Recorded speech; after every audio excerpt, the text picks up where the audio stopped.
The storm arrived like it had something personal to prove. Wind roared through the small Ohio town, bending trees and rattling windows. Rain slammed against rooftops in thick sheets, turning quiet streets into rushing rivers of water and flashing reflections.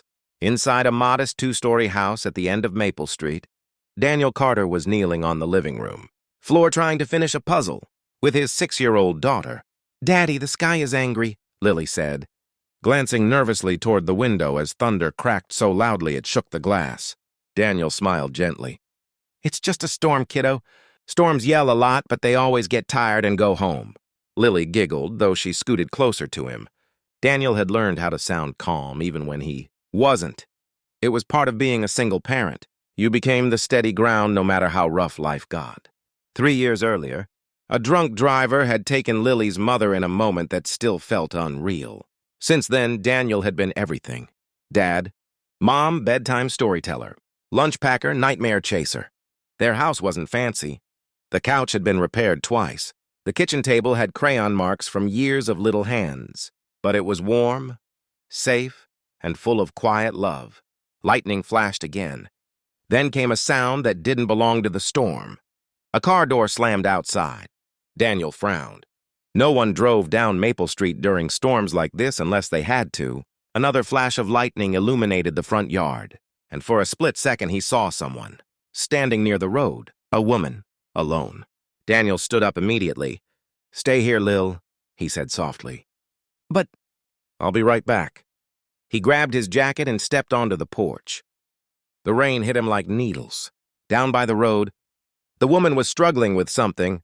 Her car door, maybe, or a bag. Her hair was soaked, clinging to her face. The car behind her sat crooked near the ditch, one tire clearly flat. Daniel jogged toward her. "Hey!" he shouted over the wind. She turned quickly, startled.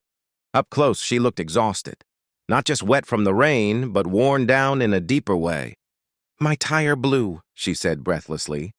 "I lost control. I tried calling for help, but there's no signal." Daniel looked at the car.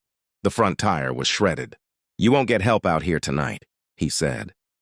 Storm knocked out half the towers earlier. The woman glanced at the empty road stretching into darkness. Daniel hesitated for half a second. Then kindness won.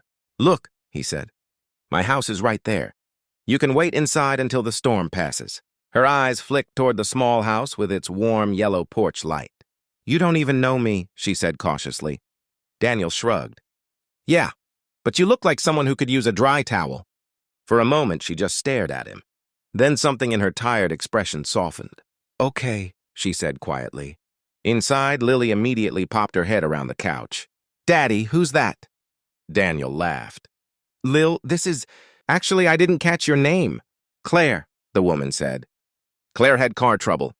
Lily ran up with the blunt honesty only children possessed. "You're very wet?" Claire laughed for the first time that night. "Yes, I noticed." Daniel handed her a towel and one of his old hoodies. "The bathroom's down the hall if you want to dry off." 10 minutes later, Claire returned, looking completely different. The oversized hoodie nearly swallowed her frame, and her damp hair was tied loosely back. She looked younger somehow, more human. Daniel placed a bowl of soup on the table. "Sorry," he said. "It's canned." Claire sat down slowly. "You saved me from a highway ditch in a thunderstorm and fed me dinner." "I'm not judging the soup." Lily climbed into her chair. "My dad makes grilled cheese, too," she offered proudly. Daniel chuckled. "She's my marketing department." Claire watched the two of them talk while they ate. The easy warmth between father and daughter filled the room in a way she hadn't experienced in years. It felt real. "What do you do, Daniel?" she asked eventually. "I run the mechanic shop over on Grant Street." "A mechanic?" "Yep." "You helped strangers before?" He shrugged. "People helped me when my wife died." Claire didn't ask more, but the quiet honesty in his voice stayed with her. Hours later, the storm still hadn't stopped. "You should take the guest room," Daniel said.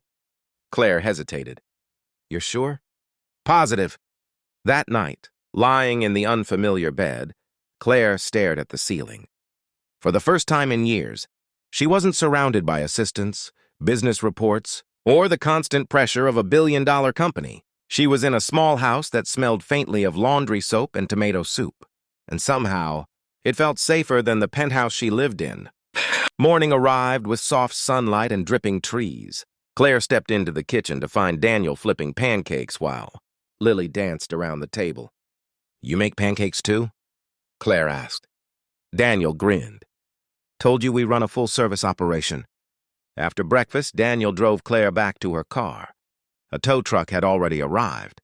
Claire turned to him. "Thank you." "For everything." "No problem." She reached into her purse.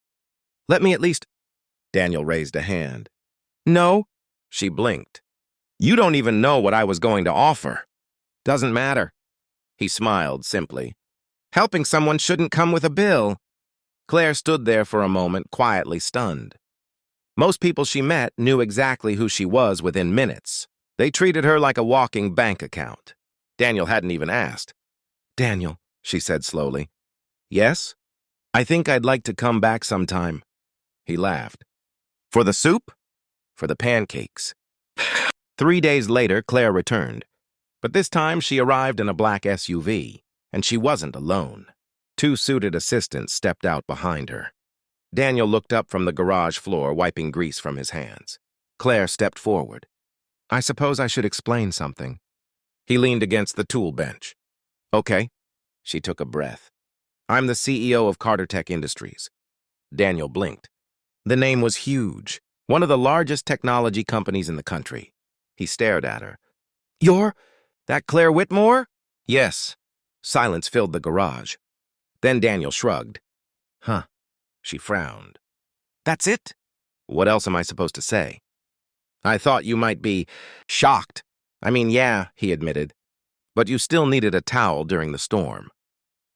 Claire burst into laughter, and something shifted between them.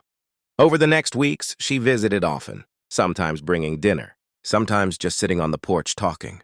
Lily adored her instantly. And Daniel slowly realized something terrifying. He liked her. Not her money, not her title. Her. But the world she belonged to felt impossibly far from his. One evening, as the sun dipped below the trees, Claire spoke quietly. "Daniel?" "Yeah?" "Why did you really help me that night?" He looked at the sky for a moment. "Because I know what it feels like to be alone in a storm." Claire's eyes filled unexpectedly. "Daniel!" "You don't have to stay here, Claire. I know your life is—" She stepped closer and kissed him, soft, certain. "You're wrong," she whispered. This is the life I want." Inside the house, Lily peeked through the window and gasped. "Daddy kissed Claire." Daniel groaned. Claire laughed through happy tears. And for the first time in years, the storm inside both their hearts finally calmed.